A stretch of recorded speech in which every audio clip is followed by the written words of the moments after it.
ಒಂದು ಕಡೆ ಮಹೇಶ್ ಶೆಟ್ಟಿ ತಿಮ್ಮರೋಡಿ ಬಂಧನ ಆದರೆ ಇನ್ನೊಂದು ಕಡೆ ಸಮೀರ್ ಬಂಧನಕ್ಕೆ ಧರ್ಮಸ್ಥಳದಿಂದ ಪೊಲೀಸರು ಬೆಂಗಳೂರಿಗೆ ಬಂದಿದ್ರು.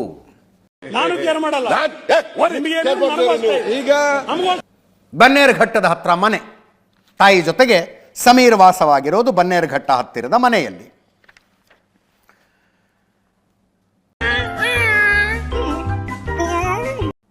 ಧರ್ಮಸ್ಥಳ ಪೊಲೀಸರು ಸ್ವಯಂ ಪ್ರೇರಿತ ದೂರು ದಾಖಲಿಸಿಕೊಂಡಿದ್ದಾರೆ.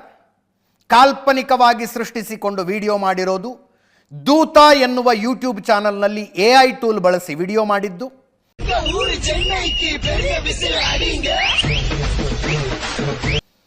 AI ಟೂಲ್ ಬಳಸಿ ನಡೆದ ಅಪರಾಧಕ್ಕೆ ಸಂಬಂಧಿಸಿದಂತೆ ಸುಳ್ಳು ಸುದ್ದಿಯನ್ನು ಹಬ್ಬಿಸಿದ್ದು, ವಿಡಿಯೋದಲ್ಲಿ ಪ್ರಚೋದನಕಾರಿಯಾಗಿ ಮಾತನಾಡಿದ್ದು, 1000 ಜನರನ್ನ ರೇಪ್ ಮಾಡಿ ಕೊಂದು ಮುಚ್ಚಿ ಹಾಕಿದ್ದಾರೆ ಅಂತ ಹೇಳಿದ್ದು.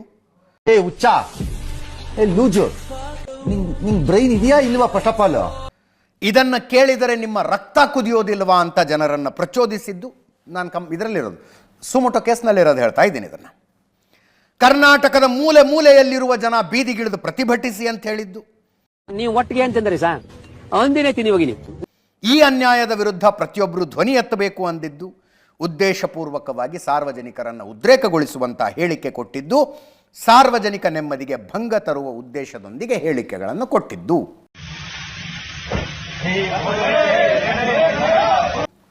ಇಷ್ಟು ಆರೋಪಗಳ ಆಧಾರದ ಮೇಲೆ ಸಮೀರ್ ವಿರುದ್ಧ ಸ್ವಯಂ ಪ್ರೇರಿತ ದೂರು ದಾಖಲಿಸಿಕೊಂಡು ಅರೆಸ್ಟ್ ಮಾಡೋಣ ಅಂತ ಧರ್ಮಸ್ಥಳ ಪೊಲೀಸರು ಬೆಂಗಳೂರಿಗೆ ಬಂದರು. ಬನ್ನೇರುಘಟ್ಟ ಪೊಲೀಸ್ ಸ್ಟೇಷನ್ ಲಿಮಿಟ್ಸು ಹುಲ್ಲಹಳ್ಳಿಯಲ್ಲಿ ಸಮೀರ್ ಮನೆಯಂತೆ, ತಾಯಿಯ ಜೊತೆ ವಾಸವಾಗಿರೋದಂತೆ.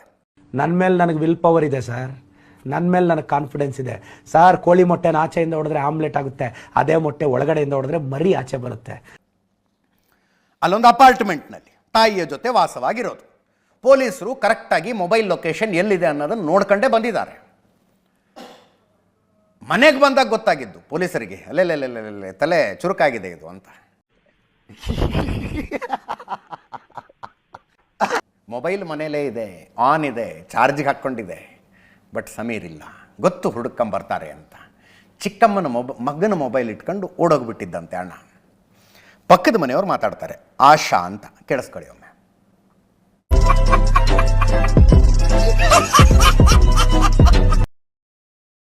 ನಮ್ಗಿಂತ ಮುಂಚೆಯಿಂದನೇ ಇದ್ರು. ನಾವು 1 ವರ್ಷ ಆಯ್ತು ನಾವು ಬಂದಿಲ್ಲಿಗೆ.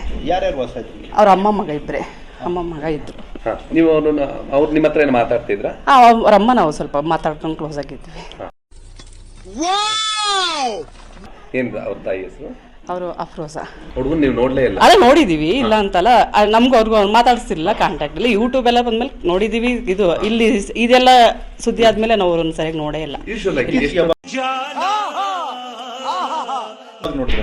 ಇತ್ತೀಚೆಗೆ ಸುಮಾರು ದಿವಸ ಆಯ್ತು ಬಂದಿಲ್ಲ. ಅವರು ಅಲ್ಲೇ ಎಲ್ಲ ಇದ್ರು ಅನ್ಸುತ್ತೆ, ಇಲ್ಲಿ ನೋಡಿಲ್ಲ ಅವ್ರನ್ನ. ಅವ್ರ ಅಮ್ಮನೂ ಊರಿಗೆ ಹೋಗಿದ್ರು, ಅವರು ಬಳ್ಳಾರಿ ಕಡೆ. ಅವರು ಇರಲಿಲ್ಲ. 15-20 ದಿನದಿಂದ ನೋಡಿಲ್ಲ? ಇನ್ನೂ ಜಾಸ್ತಿ ಆಯ್ತು ಸರ್, 1 ಮಂತ್ ಮೇಲೇನೆ ಆಯ್ತು ಅವ್ರು ನೋಡಿಲ್ಲ.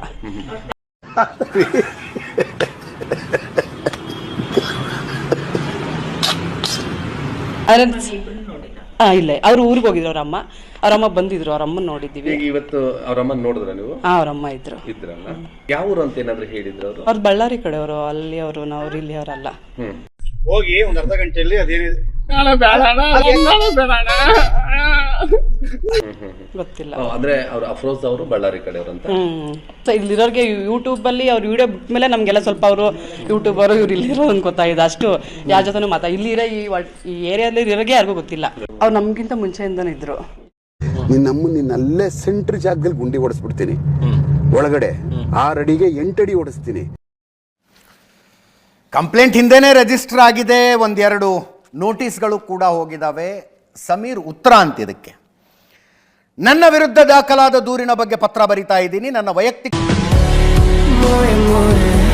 ಭದ್ರತೆಯ ಬಗ್ಗೆ ತೀವ್ರ ಕಳವಳ ಇದೆ. ಧರ್ಮಸ್ಥಳ ಸ್ಟೇಷನ್ಗೆ ಹಾಜರಾಗೋದಕ್ಕೆ ನನಗೆ ಭದ್ರತೆಯ ಅಪಾಯ ಇದೆ. ಇತ್ತೀಚೆಗೆ ಹಲವು ಯೂಟ್ಯೂಬರ್ಗಳ ಮೇಲೆ ದಾಳಿಯಾಗಿತ್ತು, ಆದ್ದರಿಂದ ನನ್ನ ವೈಯಕ್ತಿಕ ಭದ್ರತೆಗೂ ಅಪಾಯದ ಸಾಧ್ಯತೆ ಇದೆ.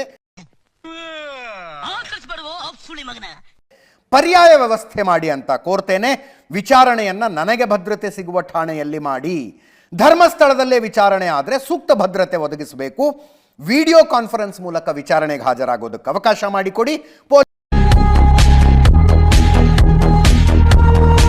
ತನಿಖೆಗೆ ಪೂರ್ತಿಯಾಗಿ ಸಹಕಾರ ಕೊಡ್ತೀನಿ, ಕಾನೂನು ಪ್ರಕ್ರಿಯೆಯಿಂದ ತಪ್ಪಿಸಿಕೊಳ್ಳುವುದಿಲ್ಲ ಅನ್ನುವ ಪತ್ರವನ್ನು ಸಮೀರ್ MD ಆಗಸ್ಟ್ 13ನೇ ತಾರೀಕು ಧರ್ಮಸ್ಥಳ ಸ್ಟೇಷನ್ನಿನ ಸ್ಟೇಷನ್ ಹೌಸ್ ಆಫೀಸರಿಗೆ ಬರೆದಿದ್ದಂತೆ. ನನಗೆ ಬೇರೆ ಬೇರೆ ತರ ಎಲ್ಲ ಏನೋ ಸ್ಮೆಲ್ ಬರ್ತಾ ಇದೆ. There are lot of things happen. ಅದಾದ ನಂತರ ಇವತ್ತು ಪೊಲೀಸರ ಬಂದಿದ್ರು. ಹೆಂಗಲ್ಲ ಬೆಣ್ಣೆಲಿ ಕೂದಲು ತೆಗೆದಂಗೆ ಹೇಳೋದು. ಸುಜಾತಾ ಭಟ್ ಅವರು ಪೊಲೀಸರು ಕಂಪ್ಲೇಂಟ್ ಕೊಟ್ಟಿದ್ದಾರೆ, ಪೊಲೀಸರು ತನಿಖೆ ಮಾಡ್ತಾರೆ, ಅದರ ಬಗ್ಗೆ ನಾನು ನೀವು ಮಾತಾಡಿ ಆಗೋದೇನಿದೆ? ಅಲ್ಲೆಲ್ಲೆಲ್ಲೆಲ್ಲೆಲ್ಲೆಲ್ಲೆ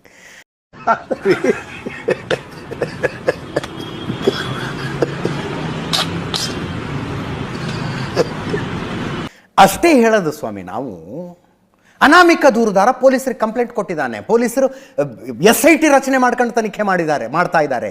ಅದರ ಮಧ್ಯದಲ್ಲಿ ನಾವು ನೀವು ಮಾತಾಡೋದೇನಿದೆ? ನನಗೆ ಎಷ್ಟು ಚೀಪ್ ಅನಿಸ್ಬಿಡ್ತು ಅಂದ್ರೆ ನಿಮ್ಮ 1000 ಜನರನ್ನ ಅತ್ಯಾಚಾರ ಮಾಡಿ ಹೂಳಲಾಗಿದೆ. ಪಾಪ ಅವರ ಮನೆಯವರಲ್ಲಿ ಹೂಡ್ತಿದ್ದಾರೆ ಅನ್ನೋದು ಕೂಡ ಗೊತ್ತಿಲ್ಲ. ರಾಜ್ಯದ ಜನ ಎಲ್ಲ ಬೀದಿಗಿಳಿದು ಪ್ರತಿಭಟನೆ ಮಾಡಬೇಕು.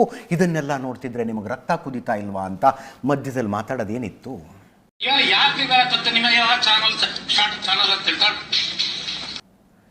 ಅನಾಮಿಕ ದೂರುದಾರ ಪೊಲೀಸರಿಗೆ ಕಂಪ್ಲೇಂಟ್ ಕೊಟ್ಟಿದ್ದಾನೆ, ಸರ್ಕಾರ SIT ರಚನೆ ಮಾಡಿದೆ, SIT ಅವರು ತನಿಖೆ ಮಾಡಿ ಹೇಳ್ತಾರೆ ಅಂತ ಸುಮ್ಮನೆ ಕುತ್ಕೋಬಹುದಾಗಿತ್ತಲ್ಲ. ಸುಜಾತಾ ಅವರು ಪೊಲೀಸರಿಗೆ ಕಂಪ್ಲೇಂಟ್ ಕೊಟ್ಟಿದ್ದಾರೆ, ಪೊಲೀಸರು ತನಿಖೆ ಮಾಡಿ ಹೇಳ್ತಾರೆ, ಅದರ ಬಗ್ಗೆ ನಾವು ನೀವು ಮಾತಾಡೋದೇನು? ಈ ಕೊಡೆ ಏರಿಸಿ ಇಳಿಸಿ ಮಾತಾಡುವಾಗ ಇದು ಯಾವುದು ಗೊತ್ತಾಗ್ಲಿಲ್ವಾ? ಕಂಪ್ಲೇಂಟ್ ಕೊಟ್ಟಿದ್ದಾರೆ, ತನಿಖೆ ಆಗುತ್ತೆ, ವಿಷಯ ಗೊತ್ತಾಗುತ್ತೆ ಅಂತ. ಇದೇ ಅನನ್ಯ ಭಟ್ ಕಥೆಯನ್ನ ಕರುಳಿ ಕೈ ಹಾಕುವಂಗೆ ಹೇಳುವಾಗ ಗೊತ್ತಾಗ್ಲಿಲ್ವಾ? ಇದು ಕಂಪ್ಲೇಂಟ್ ಕೊಟ್ಟಿದ್ದಾರೆ, ಪೊಲೀಸರು ತನಿಖೆ ಮಾಡಿ